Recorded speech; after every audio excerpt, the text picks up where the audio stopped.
끝까지 지키는 믿음의 자리라는 제목으로 함께 말씀을 나누겠습니다. 우리 옆 사람과 먼저 인사하겠습니다. 우리 함께 예배함이 기쁨입니다. 기쁨입니다. 네, 함께 예배함이 기쁨입니다. 끝까지 지키는 믿음의 자리라고 오늘 말씀을 준비하면서 한 가지 예화가 생각이 났습니다. 여러분들도 아마 들어보시면은 아는 이야기일 수도 있습니다.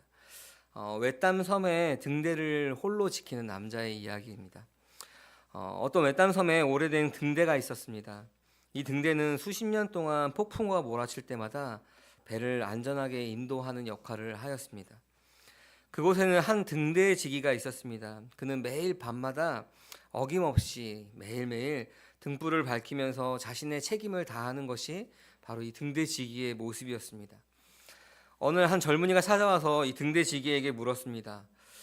날씨도 좋고 배도 드문데 이렇게 매일 불을 밝히는 일이 지루하지 않습니까? 어차피 배가 없으면은 불을 밝힐 필요가 없지 않습니까? 하고 물었습니다. 그때 이제 등대지기가 하는 얘기가 불을 밝히는 것은 배가 올 때만이 아니라 혹시라도 올 배를 위해 준비하는 일이네. 내가 만일 게으름 피우다가 한 척의 배라도 길을 잃으면 그 배의 생명은 누가 책임지겠는가라고 말했습니다. 얼마 지나지 않아서 폭풍우가 몰아쳤고 한 무역선이 방향을 잃고 등대를 찾아왔습니다. 암초에 부딪힐 뻔한 것이 그 등대의 불빛을 보고 암초들을 피하면서 목숨을 건질 수 있었습니다.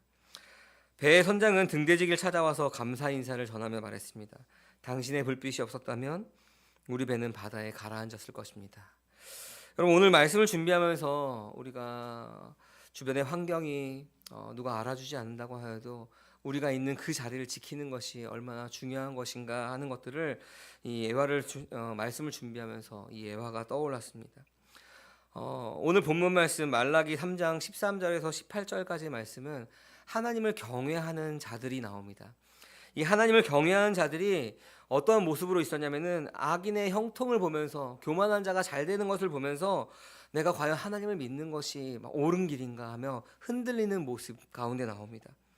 여러분, 그럼에도 불구하고 하나님을 믿는 그 믿음을 지키는 자를 하나님께서는 잊으시지 않으십니다.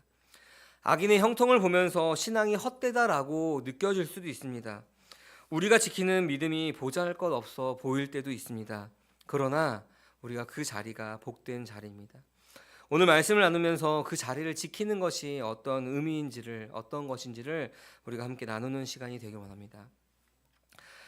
이 말라기서는 구약 성경의 맨 마지막 책이 말라기서입니다. 그래서 여러분, 말라기서를 마지막 장을 딱 넘기면은 그 다음 장이 신약 성경 서신 혹은 신약 성서라고 나올 것입니다. 우리가 그래서 알듯이 말라기가 이제 그 구약의 마지막 장이죠. 그럼 우리가 상상해 볼 수 있는 것이, 우리가 지난 시간까지 아모스서, 예레미야서 이런 걸 보면서 이스라엘 백성이, 특히 북이스라엘과 남유다 백성이 죄악 때문에 심판받는 모습을 보았습니다. 그럼 말라기서에서는 대충 어떤 내용이 나올까 우리가 상상해 보면은 이제 그들이 포로에서 돌아와서 성전을 재건하고 이런 것들이 나오지 않을까 우리가 생각할 수 있습니다. 하나님께서는 북이스라엘과 남유다의 죄악을 심판하여서 재앙을 주셨습니다. 그들이 아수르와 바벨론에 의해서 멸망당하고 이제 그들이 포로로 끌려갔습니다. 이제 징계의 시간이 모두 다 끝나고 그들은 다시 이스라엘로 돌아왔습니다. 그래서 성전도 재건하고, 그래서 수룹바벨 성전 재건하는 모습이 나오죠. 성전도 재건하고 신앙도 회복되고 있었습니다. 바벨론에서 예루살렘으로 귀환한 이들이 이제 환란을 이겨내며 환란을 끝으로 성전을 재건한 것입니다. 어쩌면 그들은 성전을 재건하면서 그들의 정신적인 것들을 지지해주던 그 예루살렘 성전을 재건하면서 이제 이 지긋지긋한 재앙이 끝났으니까 이제 우리 삶 가운데 이제 하나님께서 형통하기를 바라는 마음이 그들 안에 있었을 것입니다. 그러나 여러분 잘 알듯이 그들 가운데 그런 현실은 그렇지 않았습니다. 성전이 재건되고 100년이 다 되도록 그들의 삶의 형편은 나아지지 않았습니다. 시간이 흐르면 하루하루 지나면 좋아지겠지라는 희망 고문으로 하루하루 버텼습니다. 그러면서 속으로 빨리 형통하게 하지 않는 그 하나님에 대한 섭섭한 마음과 불만도 그들 안에 쌓여갔습니다. 어떻게 아느냐? 오늘 말씀에서 그것에 대해서 나오고 있기 때문에 그렇습니다. 근데 저도 그랬을 것 같습니다. 여러분, 성전이 재건되고 100년이라고 이야기하지만 말라기서 이후에 우리가 암흑 성경의 중간 시대라고 말하는 것이 약 400년 정도의 그런 공백 기간이 있습니다. 그러면은 우리가 그 시대의 사람이라고 한다면은 돌아와서 성전을 재건했던 시대가 아니라면은 태어나서 죽을 때까지 어쩌면은 그런 암울한 시기를 보냈을 수도 있습니다. 우리 아버지로부터, 할아버지로부터, 혹은 그 위에 다른 선생으로부터 우리의 민족이 어떠한 민족이다, 이렇게 하나님께서 징계하셨고 우리가 포로로 끌려갔지만 이렇게 돌아와서 성전을 재건했으니 하나님께서 우리를 보호하실 거다라고 하는 그런 얘기만 들었지, 삶에서는 아무런 그러한 하나님께서 보호하심, 하나님께서 우리를 이끄심에 대해서 경험하지 못하고 생을 마감하는 사람들도 있었을 것입니다. 과연 우리 아버지의 말대로, 할아버지의 말대로 좋아지기는 할까? 이 시간이, 이 고난의 시간이, 이 암울한 시기가 끝나기는 할까 하는 생각으로 저였다면 그렇게 생을 마감했을 것 같습니다. 그러면서 이 이야기를 생각하면서 한편으로는 우리가 독립운동을 했던 사람들이 얼마나 대단한 사람들이었을까 하는 생각이 들었습니다.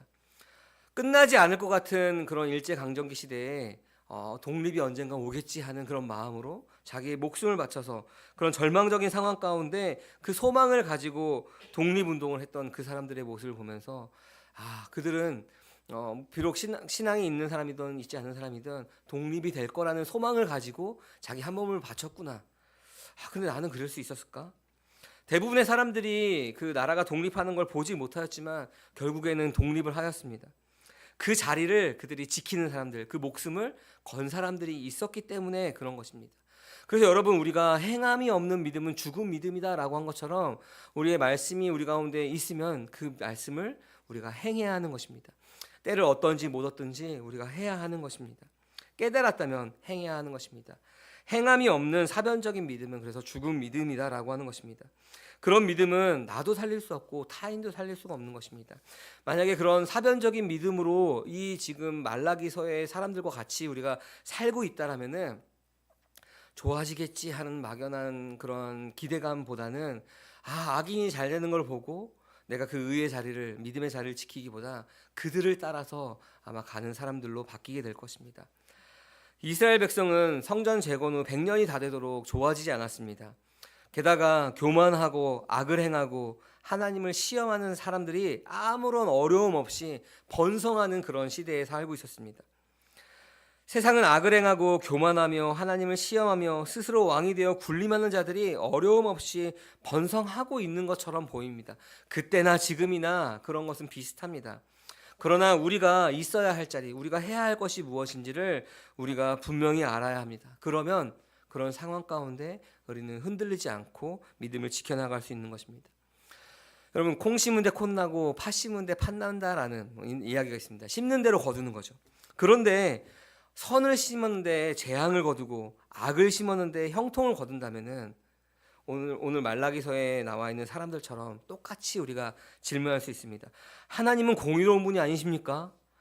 우리를 사랑하신 증거가 과연 어디에 있습니까? 이것이 하나님이 우리를 사랑하는 모습입니까? 하나님의 공의는 어디 있습니까? 라고 똑같이 우리는 질문할 수 있습니다. 말라기서에 나오는 이스라엘 백성들의 모습뿐만 아니죠. 오늘날 우리도 비슷한 시대에 비슷한 삶을 살아가고 있습니다. 악인이 악을 심었는데 의인보다 더 형통한 시대에 우리는 어떻게 믿음을 끝까지 지키면서 살아갈 수 있을까요? 그 자리를 어떻게 우리는 버티면서 살아갈 수 있을까요? 14절 15절 말씀에는 이렇게 나옵니다. 우리 같이 한번 읽어보겠습니다. 너희가 말하기를 하나님을 섬기는 것은 헛된 일이다. 그 명령을 지키고 만군의 주 앞에서 그의 명령을 지키며 죄를 뉘우치고 슬퍼하는 것이 무슨 유익이 있단 말인가?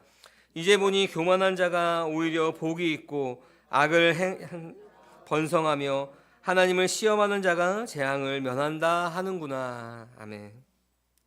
하나님을 원망하는 백성들의 탄식이 지금 14절 15절에 절실히 나오고 있습니다. 13절에 보니까 하나님께서 너희가 불순한 말로 나를 거역하였다라고 말하니까 이스라엘 백성들이 뭐라 하면은 우리가 무슨 말을 하였기에 주님을 거역했다고 하십니까? 라고 말하니까 하나님이 너희가 말하기를 하면서 이렇게 이야기했다라고 하는 거예요. 하나님을 섬기는 것이 헛된 일이다라고 네가 지금 말하고 있고, 명령을 지키고 만군의 주 앞에서 명령을 지키며 죄를 뉘우치고 슬퍼하는 것이 무슨 유익이 있냐라고 너희가 말하고 있다. 이제 보니 교만한 자가 복이 있고 악을 행하는 자가 번성하며 하나님을 시험하는 자가 재앙을 면한다라고 지금 너희들이 그렇게 원망하고 있지 않느냐라고 이야기하는 것입니다. 이러한 질문하는 사람들은 아마 형통하다라고 하는 것이 세상의 기준에 형통함을 알고 있기 때문에 그렇습니다. 하나님을 잘 섬기면은 이 땅에서 복을 받는 그러한 모습이 형통한 모습이다라고 그 기준을 삼는 것입니다. 하나님을 인간의 기준으로 끌어내린 것이죠. 하나님과 함께함이 형통한 것인데 우리가 이 땅 가운데 잘 먹고 잘 사는 것이 형통한 것이다라고 오해하고 있는 것입니다. 여러분, 그러면은 형통의 기준이 무엇입니까? 세상에서 잘 먹고 잘 사는 것이 여러분 형통의 기준인 것입니까? 그러면은 그렇게 생각하고 있다면은 여러분 악이 악을 심는데 이 형통한 모습을 보면서 똑같이 질문하고 있는 것입니다. 하나님을 섬기는 것이 헛된 일이다. 자신도 모르게 그렇게 이야기하고 있는 것입니다. 그럼 세상의 기준으로 형통을 바라고 신앙생활을 한다면은 그것은 하나님을 우상으로 섬기는 것입니다. 내가 하나님을 지극정성으로 잘 모시고 섬기면 내가 이 땅 가운데 잘 먹고 잘 살겠지. 하나님께서 창조하신 피조물 안에, 창조물 안에서 잘 먹고 잘 사는 것만 바라는 것입니다. 하나님과 어떤 관계에 있는지, 하나님과 무슨 동행을 하는지에 대한 관심이 아니라 내가 이렇게 하나님께 정성을 다하면 하나님께서 나를 이 땅 가운데 잘 먹고 잘 살게 하실 거야. 그것이 형통한 것이라고 오해하는 것입니다. 마치 이스라엘 백성들이 출애굽하여서 금송아지 신상을 만들고 이것이 우리를 애굽에서 인도해낸 바로 하나님이다라고 섬기는 모습과 같은 모습인 것입니다. 물론 여러분, 우리가 하나님께서 물질을 허락하여 주실 수 있습니다. 그러면은 그것을 우리가 어떻게 하나님을 위해서 흘려보낼 것인지를 고민해야 하는 것입니다. 기도해야 되는 것이죠. 무조건 하나님을 잘 섬기면은 우리가 이 땅에서 잘 산다, 복을 받는다라고 하는 그런 공식은 잘못된 것입니다. 여러분들도 잘 아는 말씀인데 우리 아굴의 잠언 30장에서는 우리가 이렇게 나옵니다. 그 구절을 인용해서 여러분 기도도 많이 하시죠. 들어보세요.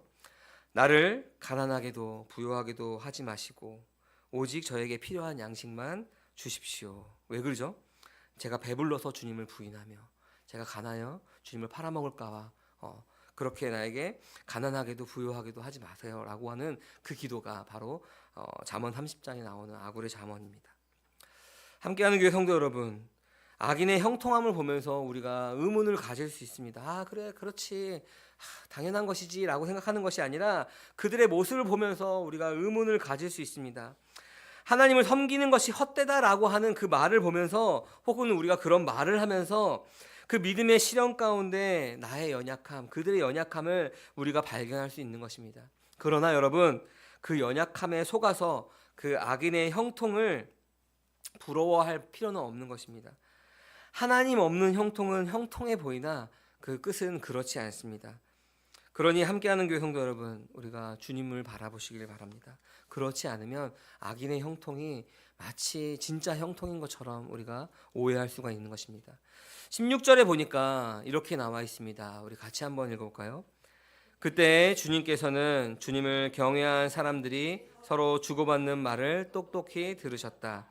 그 가운데서도 주님을 경외하며 주님의 이름을 존중하는 사람들을 당신 앞에 있는 비망록에 기록하셨다. 아멘.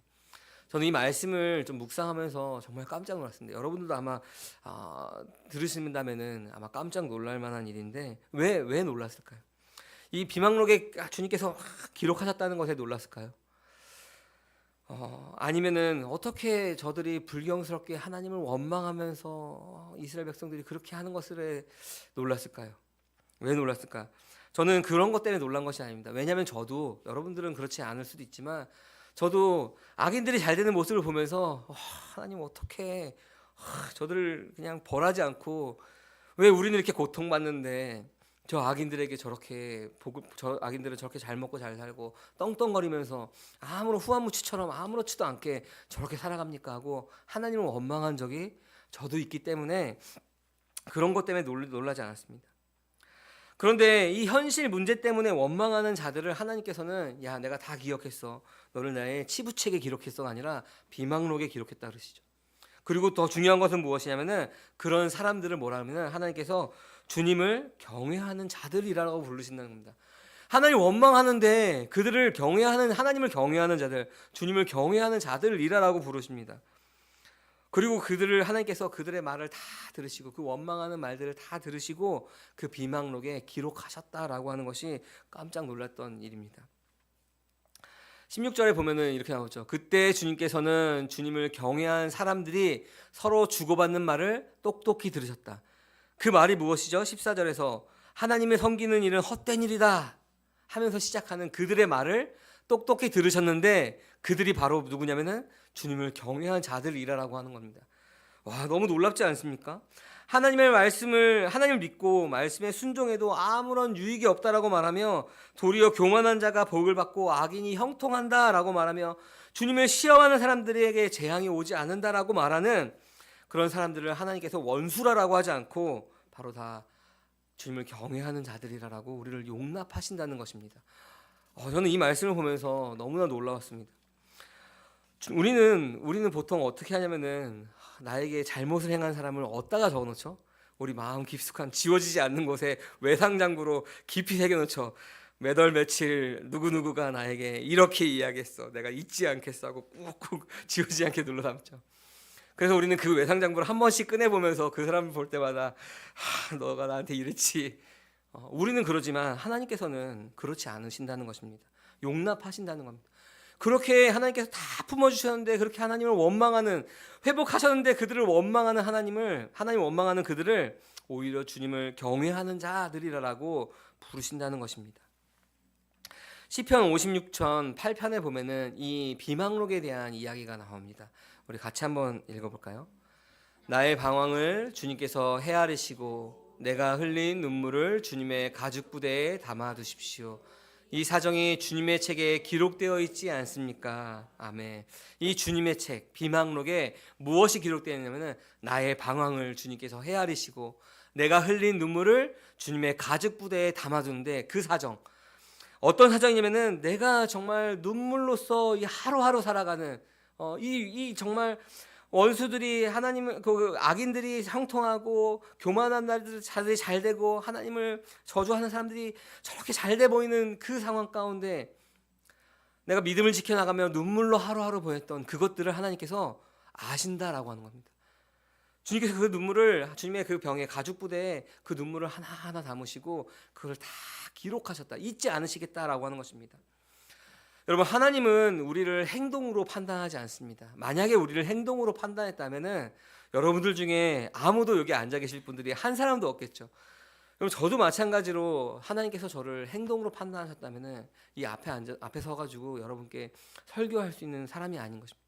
그래서 저는 특별히 이번 주 말씀을 준비하면서 너무나 평소보다도 2배, 3배의 시간이 더 걸렸습니다. 썼다 지웠다 하면서 내가 과연 이 앞에서 말씀을 전할 수 있는 자격이 있는 사람인가, 과연 나는 뭐 어떤 말을 전해야 하는 것인가를 고민하면서 썼다 지웠다 하면서 하나님께서 나를 이 자리에 세우신 것에 대해서 참 감사하면서 섰습니다. 하나님께서 우리를 행동으로 판단하지 않으십니다. 여러분도 마찬가지고 저 역시도 마찬가지입니다. 하나님은 자기 백성을 무자비하게 대하시지도 않습니다. 그러면 왜 이스라엘 백성에게 그렇게 이웃 나라를 쳐서 멸망하게 하시고 죽이시고 심판하십니까? 여러분, 요한복음에 보니까 하나님은 사랑이시다라고 말씀하시죠. 하나님은 사랑이시다. 하나님은 자기 백성을 향한 모든 행동이 바로 하나님께서 사랑하시는 모습에서 나오는 것입니다. 우리가 그것이 이해되지 않더라도 하나님께서 우리를 사랑하시는 모습이 바로 그 모습이라는 것입니다. 하나님께서는 약속이 더디 이루어지고 그에 따른 고통에 힘들어하는 그 자기 백성의 그 신음을 다 알고 계시는 것입니다. 그 100년이 되도록 그 고통 가운데 왜 하나님 아직도 하는 그 처절함을 하나님께서 다 아신다는 것입니다. 그 모습 가운데 악인의 형통을 보면서 그와 대조되게 의인의 고난으로 인해서 하나님을 원망했을지라도 하나님께 불평했을지라도 하나님은 여전히 그들을 경외하는 자들이라고 부르십니다. 나를 경외하는 너가 이런 말을 했구나. 어떻게 그런 말을 할 수가 있어? 하고 진노하는 것이 아니라 우리 마음을 다 아신다. 내가 다 알아. 힘들지. 그 100년 동안 얼마나 힘들었을까 하고 그 힘듦을 아는 격려의 말씀인 것입니다. 여러분, 그 말씀이 이제 17절에서 18절에 이어서 그 위로가 계속됩니다. 우리 같이 한번 읽어볼까요? 나 만군의 주가 말한다. 내가 지정한 날에 그들은 나의 특별한 소유가 되며 사람이 효도하는 자식을 아끼듯이 내가 그들을 아끼겠다.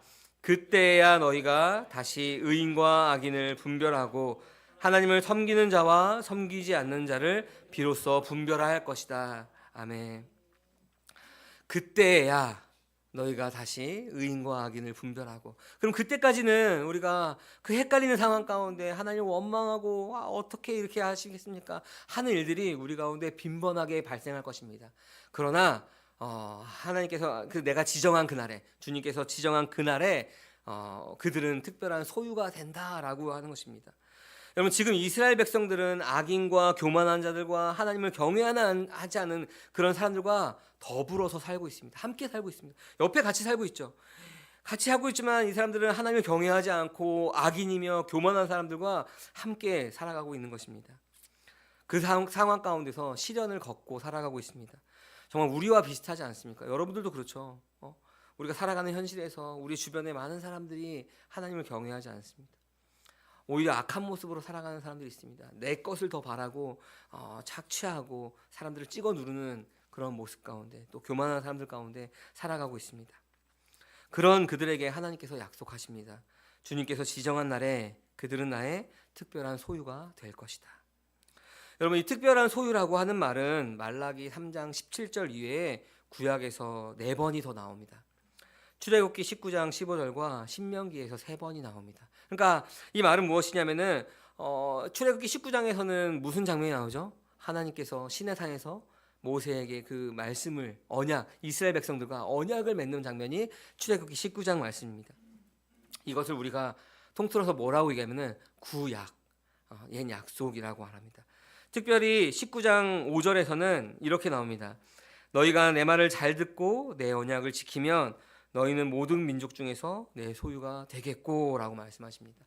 여러분, 하나님께서 이것을 뭐라고 그러죠? 들으라 이스라엘아 쉐마, 내 말을 듣고 지켜 행하면 너희가 언약 안에 거하면 너희는 나의 소유가 되고 너희는 나의 백성이 되고 난 너희 하나님이 되고 너희는 제사장 나라가 되고, 이렇게 약속하시죠.